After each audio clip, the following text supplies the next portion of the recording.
ഇടതുപക്ഷ ജനാധിപത്യ മുന്നണി സ്ഥാനാർത്ഥി സഖാവ് കെ ശൈലജ ടീച്ചർ വൻ ഭൂരിപക്ഷത്തോടെ ജയിക്കുമെന്ന്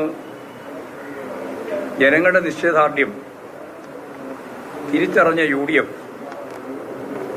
രാഷ്ട്രീയമായിട്ട് നേരിടാനാവില്ല എന്നുറപ്പായപ്പോൾ നിരവധി വഴിയിലൂടെ ചാനലുകളെയും അതിൻ്റെ റിപ്പോർട്ടിൻ്റെ ഭാഗമായിട്ടുള്ള കാര്യങ്ങളെയും എല്ലാം ഉപയോഗിച്ച് മോർഫ് ചെയ്ത ചിത്രങ്ങളും പ്രചരിപ്പിച്ച് ഒരുതരം മാഫിയ സംഘം പോലെ UDFന്റെ തണലിൽ UDF വക്താക്കൾ സ്ഥാനാർത്ഥിയുടെ അറിവോടുകൂടി തന്നെ ഇത്തരം പരിപാടികൾ ആസൂത്രണം ചെയ്ത് മുമ്പോട്ടേക്ക് പോകുന്നത് ഹീനമായ ഒരു ഇലക്ഷൻ പ്രവർത്തന തന്ത്രമാണ്. നമുക്കറിയാം, കൃത്രിമമായ രേഖയുണ്ടാക്കുന്നതിന് നേതൃത്വപരമായി പങ്കുവഹിച്ചിരുന്ന യൂത്ത് കോൺഗ്രസിന്റെ പ്രസിഡന്റ് തെരഞ്ഞെടുപ്പുമായിട്ട് ബന്ധപ്പെട്ട പ്രശ്നത്തിൽ എങ്ങനെ കൃത്രിമ രേഖയുണ്ടാക്കി എന്നുള്ളത് ഇപ്പോഴും കേരളം ചർച്ച ചെയ്ത് പൂർത്തിയാക്കിയിട്ടില്ല.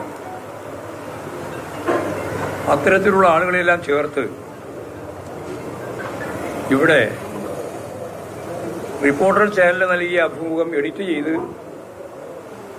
പ്രചരിപ്പിക്കുന്ന നില ഉണ്ടായി.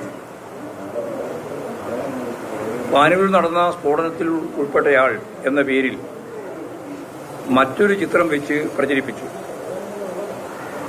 കാന്തപുരം AP അബൂബക്കർ മുസ്ലിയാരുടെ പേരിൽ ലെറ്റർ പേഡ് വ്യാജമായി ഉണ്ടാക്കി വ്യാജ വാർത്ത സൃഷ്ടിച്ചു. ഇത്തരത്തിലുള്ള നിരവധി വ്യാജ പ്രചരണങ്ങൾ, ഞാൻ നേരത്തെ പറഞ്ഞതുപോലെ ഇതിന് കുപ്രസിദ്ധി നേടിയിട്ട ഒരു ടീം, അശ്ലീല പ്രചരണത്തിന് നല്ല എക്സ്പീരിയൻസ് നേടിയിട്ടുള്ള ആളുകൾ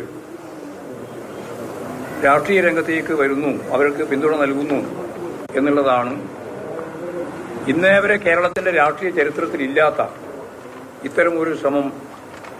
പ്രത്യേകിച്ച് ഇടതുപക്ഷ ജനാധിപത്യ മുന്നണിയുടെ ഏറ്റവും പ്രമുഖയായ നേതാവ്, മുൻ മന്ത്രി, കേരളം ആദരിക്കുന്ന ഏറ്റവും പ്രധാനപ്പെട്ട വനിതകൾക്കിടയിലുള്ള ഏറ്റവും ശ്രദ്ധേയമായ നേതാവ് സ്ഥാനാർത്ഥിയായ വടകരയിൽ ഇത്തരത്തിലുള്ള പ്രചരണങ്ങളാണ് വ്യാപകമായിട്ട് സൃഷ്ടിക്കുന്നത്. ഇത് ശക്തിയായ രീതിയിൽ കേരളത്തിലെ സ്ത്രീകളും പുരോഗമന മനസ്സുള്ള സമൂഹവും ഒരു സംശയമില്ലാത്ത രീതിയിൽ UDFന് തിരിച്ചടി നൽകും. ആ കാര്യത്തിൽ എനിക്ക് യാതൊരു സംശയമില്ല. വടകരയിൽ UDF സ്ഥാനാർത്ഥിക്ക് എതിരെയും UDF നേതാക്കൾക്കെതിരെയും ആരോപണം ഉന്നയിക്കുകയാണ് MV ഗോവിന്ദൻ.